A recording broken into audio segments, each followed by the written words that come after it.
كلاتكم من العالم زلهاتكم بكريستوس نفكركم نفتوكم خبرات فتوات دقنا سلام እግዚአብሔር መስخلاتنا يكون كم يعيلاتكم كم يغنيهاتكم አሜን አምላከ ቅዱሳን እግዚአብሔር አምላኽና ስለቲ ዘይነገር ወህብቱ ሽሙ ዝኸበረን ዝተመስገነን ይኹንልና ከም ፈቃድ እግዚአብሔር አምላኽና ከም ከድንግል ማርያም ወላዲተ አምላክ አማላድነተ ሓጊዙና ቅዱሳን መላእክቲ ተራዳኢነቶም ደግፉና ንሎም ምሸት እንነጋገረሉ ናይ ትምህርትና ርእሲ እንገብሮ ተነሳሕ ብዝብል ይኸውን ከም ዝፍለጥ ዕለተ ዓርቢ ኣብ ናይ ቀትሪ መርሃ ግብርና ስለዚ ከአልኹ አያቱ እንዳ እምበር ናይ ሎማዓንቲ መርሃ ግብርና ብዛዕባ ንስሓ እንነጋገረላ ዕለት እያ በዚ ምክንያት ከዓኒ ነቶም ሓደ ሓዲኦም ካብ ሓዊ ነጢቕና ዘውፃናሉ መንገዲ ኣሎ ይሁዳ መልእኽቱ ኣብ ዝፀሓፎ ነቶም ሓደ ሰባት ከዓኒ ካብ ሓዊ ነጢቕኩም ኣውፅእዎም ይብል ሓንቲ ምዕራፍ ኣላቶ ካብ ምንታይ ካብ ሓዊ ነጢቕና ክነውፅእ እግዚአብሔር ስልጣን ስለዝሃበና ካብ መግዛእት ዲያብሎስን አጋንንትን ሁሉ ሰባት ብንስሓ መንገዲ እዮም ዝወፁሞ ናይ ንስሓ ትምህርቲ ኣብ እንምህረሉ እዋን ብሓደን ብኻልእ መንገድን ናብ ህይወት መንገዲ ዘምፀናዮም ብዙሓት እዮም ከም መን ፈቃድ ከም እግዚአብሔር ፈቃድ ንሕና ሓይሊ ሃሊና ንሕና ክእለት ሃሊና ንሕና ስልጣን ሃሊና ከይኾነስ ናይ እግዚአብሔር ቃል ክንነጋገር ከሎና እግዚአብሔር ሓይልን ስልጣንን ገይሩ ግን ነቶም ገሊኦም ሰባት ካብ ሓዊ ነጢቁ ናብ ምሕረት መንገዱ ፀዊዕዎም ኣሎ ስለዚ መክተካእታ ናይ ቀጥሪ መርሃ ግብርና ሎማዓንቲ ብዛ ናይ ደረአውሎጊዮስ ተባሃለት መንፈሳዊት መርሃ ግብርና ተነሳሕ ብዝብል ክንነጋገር ኢና እግዚአብሔር አምላኽ ነቲ ዝረሓቐ አቅሪቡ ነቲ ዝረቀቀ ከዓ አጉሊሁ ከምህረና ሰናይ ፈቃዱ ይኹነልና ኩል ግዜ እግዚአብሔር እንታይ ክነግረኒ እዩ ኢልኩም ተስፋ ገይርኩም ክትመፁ ናይ ኩል ግዜ መልእኽቲ እዩ ምናልባት ብየዋህነት አቦና እንታይ ክነግሩና እዮም ኢልኩም ከይትመፁ ሎማዓንቲ ከምዚ ኢና ክንመሃር ኢልኩም ከይትመፁ እግዚአብሔር ብዕላማይ እግዚአብሔር ብሂወተይ እንታይ ክብለኒ እዩ በል እግዚአብሔር ተናገር ክንብል ይግባአና ሳሙኤል ክብሎ ከሎ እግዚአብሔር ንነቢይ ሳሙኤል ከም ዝበለ እግዚአብሔር አምላኽ በል ተናገር ኢኻ ብሎ ስለዚ ንሕና እውን እግዚአብሔር ንህይወተይ መብራህታ ንስኻ ኢኻ እሞ በል ተናገር ኢኻ በል ገስፀኒ ኢኻ በል መሃረኒ ኢኻ በል ሕግኻ ኣብ ልዕለይ ፀሓፎ ኢኻ ክንብሎ ይግባአና ስለዚ ሎማዓንቲ ካብ ጥበበ ኢያሱ ወዲ ሲራክ ምዕራፍ 17 ካብ ፍቕዲ 25 ዘሎ ቃል ኢና መልዕሊ ክንገብር ማለት እዩ ተነሳሕ ብዝብል ተነሳሕ ይብለና ሓጢአትካ ንድሕሪት ደርቢኻ ናብ እግዚአብሔር ተመለስ እዚ ናይ ነቢያት ሁሉ ቃል አቀዲሞም ነቢያት ንእስራኤላውያን በኃጢአት ወዲቆም ንዝነበሩ ዘመኖም ሁሉ በኃጢአት ተሸፊኑ ካብ እግዚአብሔር ምሕረት ረሒቆም ካብ ጸጋ አምላኽ ተፈልዮም ዝነብሩ ብዙሓት ነይሮም ንዞም ሰባት እዚኣቶም እግዚአብሔር ኣብ ልዕሊኦም እንዳሓደረ ንስሓ እተው እንዳበለ ናይ ህይወት ቃል ገንዘብ ክገብሩ ይምህሮምን ይነግሮምን ነበረ ሲራክ እውን ንህዝቡ ሁሉ ክነግር ከሎ ከምዚ ብምባል ናይ እግዚአብሔር ቃል ይናገር ኣሎ ኃጢአትካ ንድሕሪት ደርቢኻ ናብ እግዚአብሔር ተመለስ ይብል ነቢያት ስለዚ ቃል እዚ እግዚአብሔር ስለ ቃል እዚ ቅዱሳን ሁሉ መልእክተኛታት እግዚአብሔር ዝኾኑ ኩሎም بزعبا ناي نسا هيوت خنقرو خلو نسها نحاتيات ناي زتبهال رسحات محصبي مخانو ينقرونا مو بمقصالقين حاتياتك حدق حاتياتك تنازز حاتياتك نእግዚእ ኣብሄር ደርብዮሞ ምስ እግዚእ ኣብሄር ቀጽል ዝብል መልእኽቲ ግን ይህቡና እዚ መልእኽቲ እግዚእ ኣብሄር ሰባት ናብታ ዝቀደመት ህይወት መንገዲ ክመጹ ምእንታን ከምኡውን እግዚእ ኣብሄር ዝፈትዋን ዝፍቀራና ህይወት መንገዲ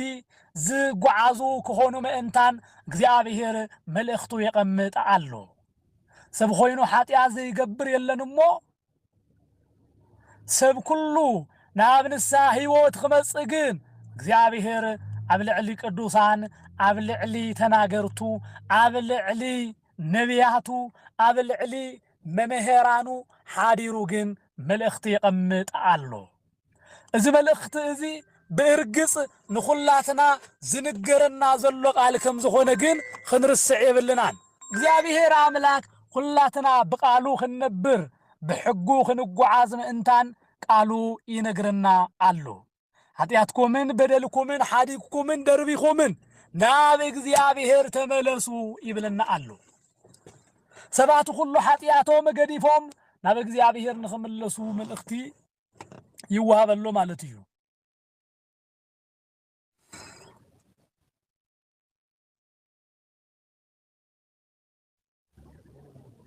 إذا حاتيات كان الحريت دربيخا ناب እግዚአብሔር ተመለስ ዝብል ዘሎ ቃል ሰምስ ሓጢያቱ ሰምስ በደሉ ኮይኑ ንእግዚአብሔር ከኽብር ስለዘይክእል እዩ ሓጢያት በደል እንተ ገይርና እግዚአብሔር ክነኽብሮ ኣይንኽእልን ክነመስግኖ ኣይንኽእልን አምልኾ እንተ ቀረብና አምልኾና ከንቱ እዩ መስዋዕት እንተ ቀረብና መስዋዕትና ከንቱ እዩ እግዚአብሔር እውን በህይወትና زين خبر بمخاننا كاب እግዚአብሔር ዝተፈለና ሰባት ኮይና ክንነብር ከለና እግዚአብሔር በነገር ሁሉ ስለዝሓዝን እዩ ስለዚህ ኣብ ሓጢያ ዘለኹም ሰባት ሁሉ ሓጢያትኩም ድሕሪት ገዲፍኩም ደርቢኹም ናብ እግዚአብሔር ተመለሱ ይብለና ኣብ ዓለም ክንነብር ከለና ሓጢያት ንሂ ስጋና ዝስማዕ ማዕስለ ዝኾነ ኣብ ስጋና ዘሎ ዝነገሰ ሓጢያትን በደልን ሁሉ ደርቢና ናብ እግዚአብሔር ክንምለስ መልእኽቲ ይነግረና ኣሎ ሓጢያትካ ደርቢኻ ናብ እግዚአብሔር ምቅራብ ንዘለዓለማዊ ህይወት መንገዲ ድልዊ ምዃን እዩ ሓጢያትካ ንድሕሪት ደርቢኻ ምኻድ የኣኽለና ዓለም እግዚአብሔር ይኹን ህይወተይ ንህይወተይ መምርሒያ ንህይወተይ ሓላፊያ ንሱ እግዚአብሔር እዩ ኢልካ ንእግዚአብሔር ምሩኽ ምዃን ማለት እዩ እግዚአብሔር ኩል ግዜ ንምንታይ ሓጢያት ገይርኩም ኢሉ ዝቅየም አምላኽ አይኮነን እግዚአብሔር በአና ዝቅየም እግዚአብሔር በአና ዝሓዝነሉ ሓደ መንገዲ ኣለዎ ንሱ እንታይ እዩ ተተባሂሉ ንስሓ ብዘይ ምእታውና ናብኡ ብዘይ ምቕራብና መሓሪ አምላኽ እንዳሃለወ ንሱ ግን ንህይወትና ምሕረትን ንህይወትና ፍቅሪ ምዃኑ ከይተቀበልና ንድሕሪት ኢልና ምስ ሓጢያትና ምንባርና ግን ንእግዚአብሔር ዓብይ ሓዘን እዩ እግዚአብሔር በዚ ነገር እዚ ሓዝን እዩ ስለዚህ ሓጢያት ዝገበርኩም ሁሉ ዓለም ዘለኻትኩም ንሓጢያትኩም ንድሕሪት ደርቢኹም ናብ እግዚአብሔር ተመለሱ ይብልና ኣሎ ተዝሓለፈ ህይወት ብሓጢያትን በበደልን ዝወደእናዮ ዘመን እዩ ሞ ይኣኽልና ኢልና ናብ እግዚአብሔር አምላኽና ቅዱስ መንገዲ ክንመጽእ ፈቃዱ ይኹነልና ኣብ ቅድሚኡ ከዓ ጸሊ ካብ ምብዳሉ ከዓ ተቆጠብ ይብልና ሓጢያትና ምንሳሕ ጥራሕ ኣይኮነን እግዚአብሔር ሓጢያትና ነጊርና ናብ ጽድቅ መንገዲ ምስ ተመለስና ካውን ድሓር ዘሎ ህይወት ከዓኒ ኣብ ቅድሚ እግዚአብሔር ብጸሎት ዘርትዕና ክንኾን ይግባአና ብዙሓት ሰባት ብዝኾነ መንፈሳዊ ምልዓል ቃል እግዚአብሔር ክንገሮም ከሎ ከም ኣብ ከውሒ ኣብ ከውሒ ዝወደቀ እኽሊ ንግዚኡ በቂሎም ነገር ግን ኣብ ትሕቲ ሱር ክሰድሉ ዝኽእል ጽንዓትን ብርታዓን ስለዘይብሎም ንግዚኡ በቂሎም ከም ዝሓረሩ ኣታኽልቲ ወይ ከዓ ተኽሊ ሓደ ክርስቲያን ንግዚኡ ጽቡቕ መንፈሳዊ ስምዒት ይስምዖ እሞ በታ ዝኣተዋ ንስሓ ሓደ ግዜ ቅኖና ተቐቢሉ ንስሓ ኣትዩ በኣ ዝጠፍእ ሰብ ኣሎ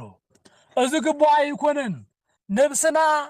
ህይወትና ለእግዚአብሔር ብብሰዓቱን ብብግዚኡን ክነመረምራ ዝግባአና ደአምበር ሓደ ጊዜ ንስሐ አቲና አሎና ኢልና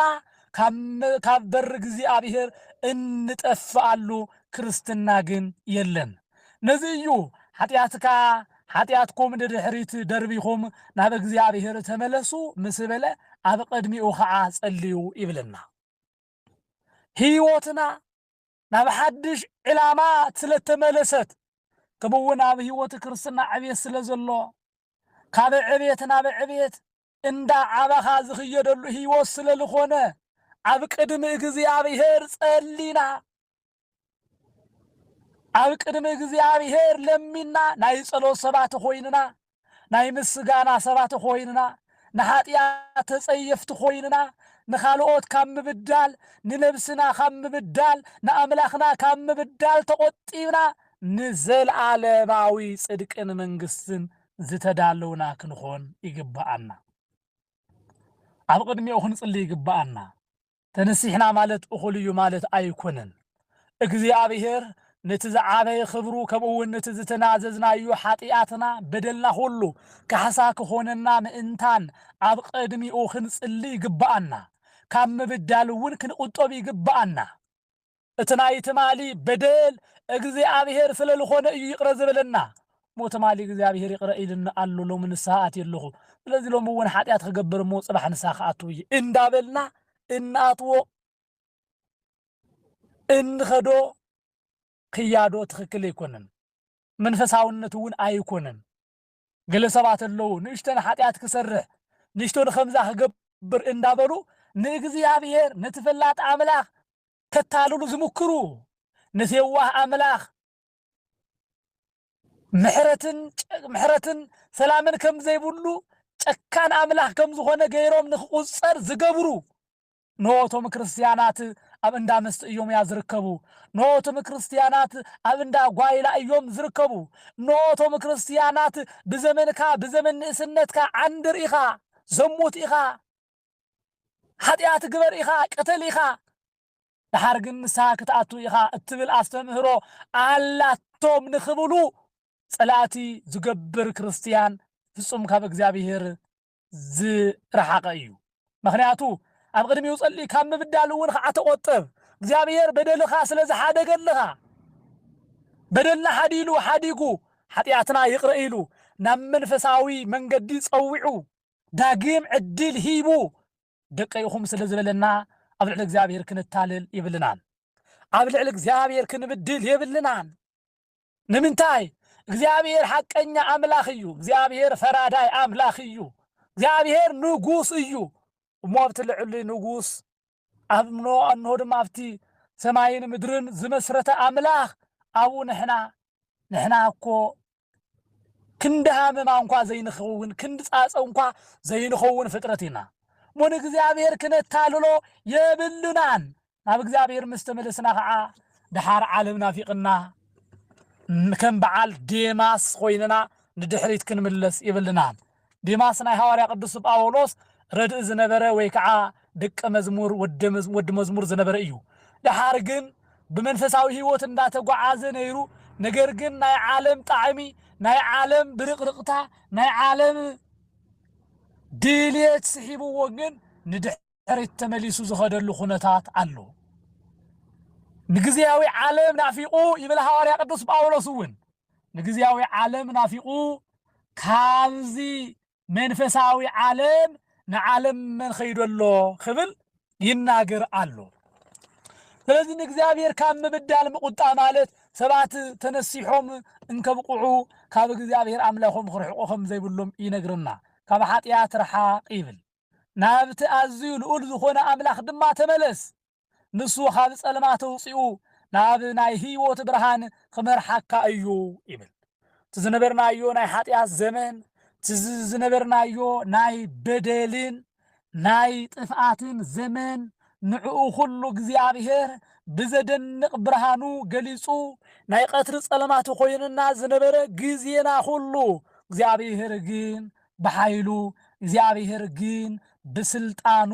እግዚአብሔር ግን بخئلتو نابنا هيوت برهان مريحنا أيو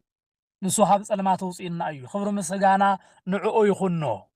ولا بسبات عيني ولا بسبات حساب بسبات نججر نحنا كابق زيابي هرز تفلنا أبن دا هزاب زلنا نقالو خنسمع زي نخيل كابق قالو رحوقات إيلو مسبات ولا انت فردو لنا زيابي هرجين كمسب زي خونا أملاخ يمو نزل عالماوي هيوت سنقنا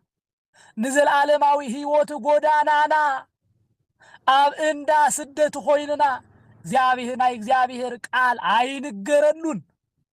ስም እግዚአብሔር አይጽዋዓሉን አብዝ ተባለ ዓዲ ዋላ ኮይንና ይምህርና አሎ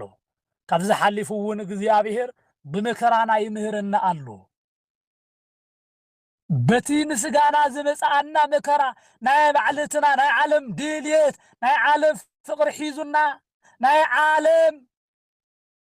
خونتات كندلادل ولا نحنا كاب قدمي انترحقنا እግዚአብሔር ግን ናብት ዝخدنا يخلو تختيلو حقو يمهرنا الله قالو ينغرنا الله ስለዚህ ቃሉ ኸዓ አብዘለና ይሆይነና እግዚአብሔር ከም በሐድሽ ፈጢሩ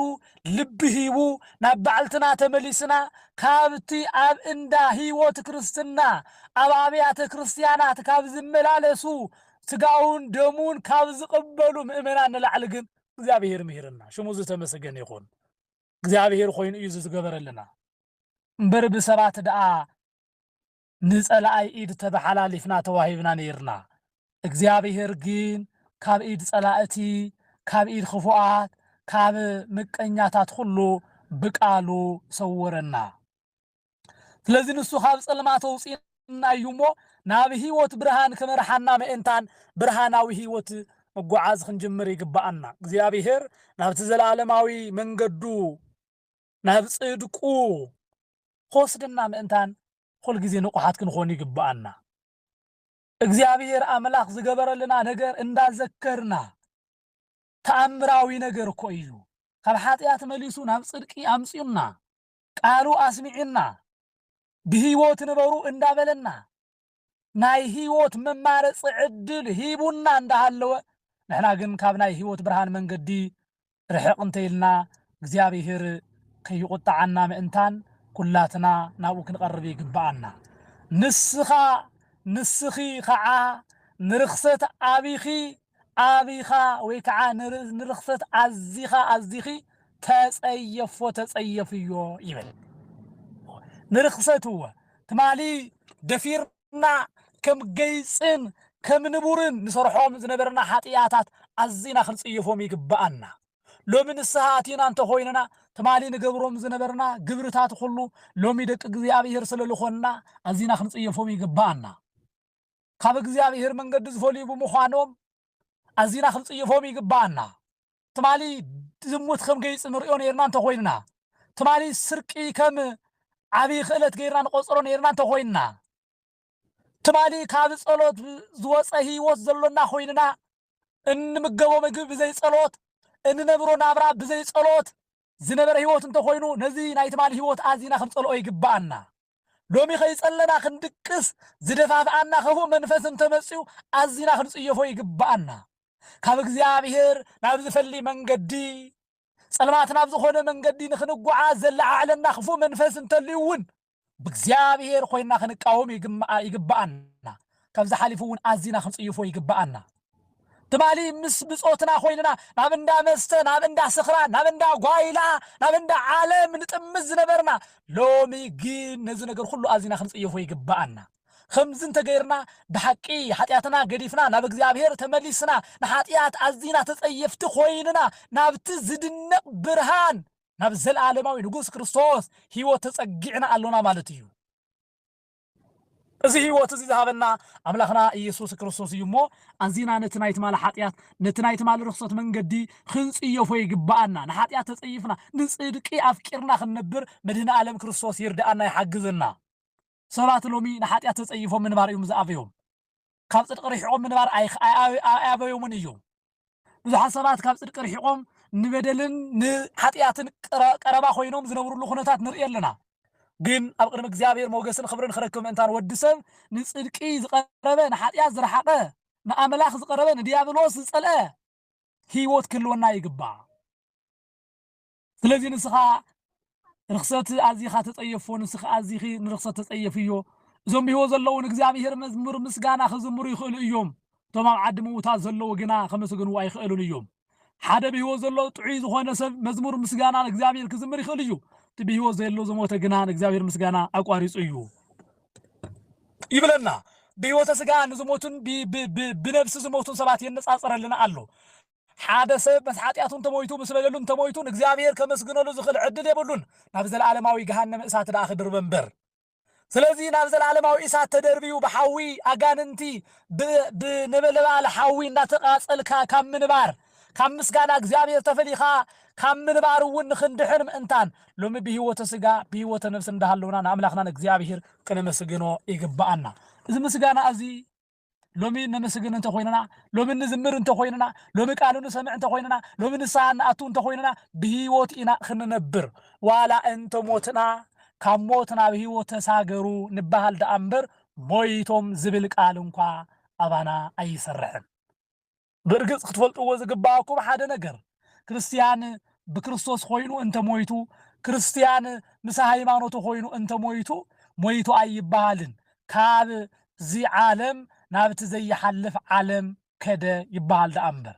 ስለዚ ኣብዚ ዓለም እዚኣ ከለና ብመዝሙርን ብምስጋናን ብንስሓ ምምልላስን ብጽድቅን ክንነብር ይግባአና ደኣ እምበር ኣብ ዓለም ጓይላ ኣብ ዓለም ጥቕሚ ኣብ ዓለም ጥፍኣት ኣብ ዓለም ኣነባብራ ክንነብር የብልናን። ብምስጋና ወግሐ ጸብሐ ናይ እግዚአብሔር ቃል ብምስማዕ ኣብ ስራሕ ኮይንና መዝሙር ብምድማጽ ሓሊፉ ካብኡ እውን ስብከት ናይ መምሃራን ኣብቲ ብዓለም ቴክኖሎጂ ዘሎ ኣብ ዩቱባት ዝተጻዓኑ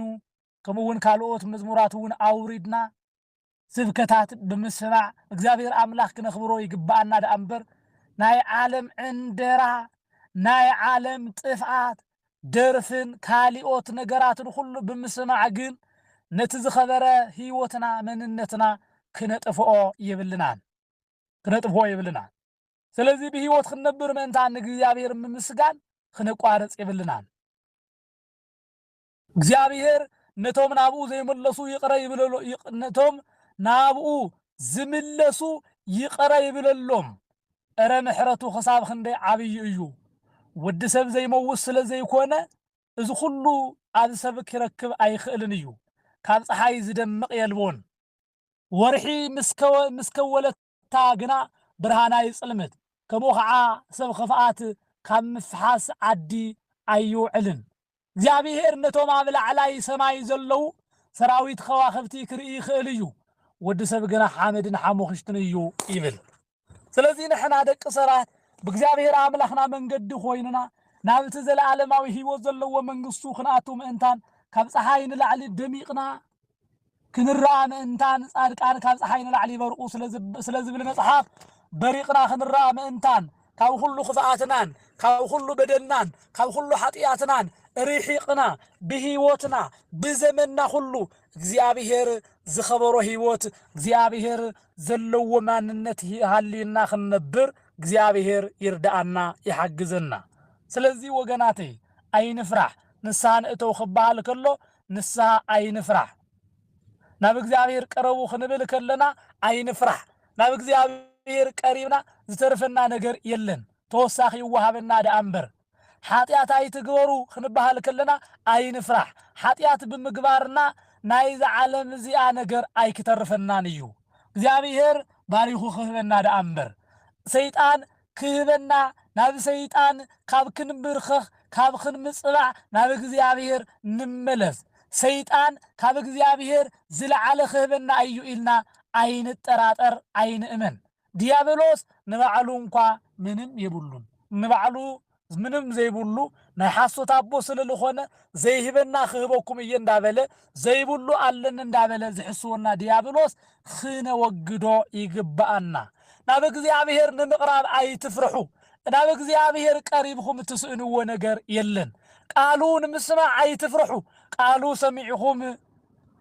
نحاتيات عيتك قالعون إخم مزمور أدامس إخم مزمور أدامسكم نموت نتفقاتن أيتخونن إخم إغزيابير اتي لبهم ولا كم عبي كرن ولا انت نوحة ولا كم خوحي انت دندنة إغزيابير جين بفقرو كم زقلت بردو كقلت أيو لذي نابون مسقع عين فرح إغزيابير أملاخ زفرح أملاخ أيكونن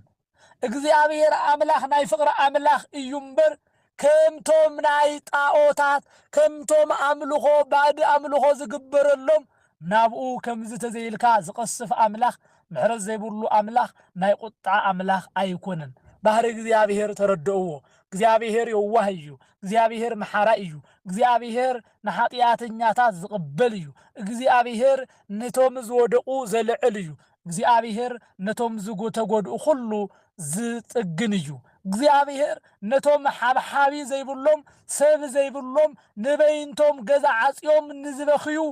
ንዘልቅሱ እግዚአብሔር ንብዓቶም ሁሉ ዝሕብስ ዝጸርግ አምላኽ እዩ ንሱ እግዚአብሔር ኣብ ጭንቀት ንዘለው ዘጸናንዕ እዩ ንሱ እግዚአብሔር ነቶም ብምሕረት ዓለም ዘይለው ነገር ግን ምሕረቱ ንዝሕሉ ካብ ክፉ ነገር ሁሉ ካብ ዝረአን ካብ ዘይረአን ዝሕሉ አምላኽ እዩ ስለዚህ ንእግዚአብሔር አምላኽ አሚንና ናብ ቅድሚኡ እንዳተጓዓዝና እቲ ዝሓለፈ ዘመንና በኃጢአት ዝሓለፈ ንሱ ይቅረኢሉና ዝመጽእ ዘመንና ከዓ ብፍቅርን ብንስሓን ክንመርሓሉ ንኽእል ዕድልን ጸጋን ክህበና ንኣምላኽና ንእግዚአብሔር ኣብዚሕና ክንልምኖ ይግባአና እዚ ጻውዒት እግዚአብሔር ናይ ኩሉ ግዜ ጻውዒቱ ተነስሑ ኢኹም ናብ እግዚአብሔር ተመለሱ ኢኹም ዝብለና ዘሎ ቃል ኩሉ ግዜ ዕለት ዕለት كل جزء ببساعته كل جزء ببدقيقه ناي سبات نفسات لك كم زتقفوا كله እግዚአብሔር ከዓ እቶም ምስሓጢያቶም ዝሞቱ ሞቶም ስለዘይፈቅድ እዚ ቃል እዚ በሓደን በኻሊእ መንገድን ይናገር አለሞ ሎምውን ሁላትና ዕድመን ንስሐ ዘመን ፍስሐ ዛበና አምላኽ እግዚአብሔር ድምፁ ሰሚዕና ናብ ቃሉ ኣብ መንገዱ ክርመጽ እግዚአብሔር አምላኽ ይርዳአና ይሐግዝና ናይ ቦታትና አምላኽ ቅዱስ እግዚአብሔር ናብ ዘለዓለማዊ ህይወት ጽድቂ ዘእቱ ቅድስና ህይወት ከበና ፈቃዱ ይሁን ዝመሃርና ዝመዓደና አምላኽና እግዚአብሔር ይመስገን ወስብሐት ለእግዚአብሔር ወለወላዲቱ ድንግል ወለመስቀሉ ክቡር አሜን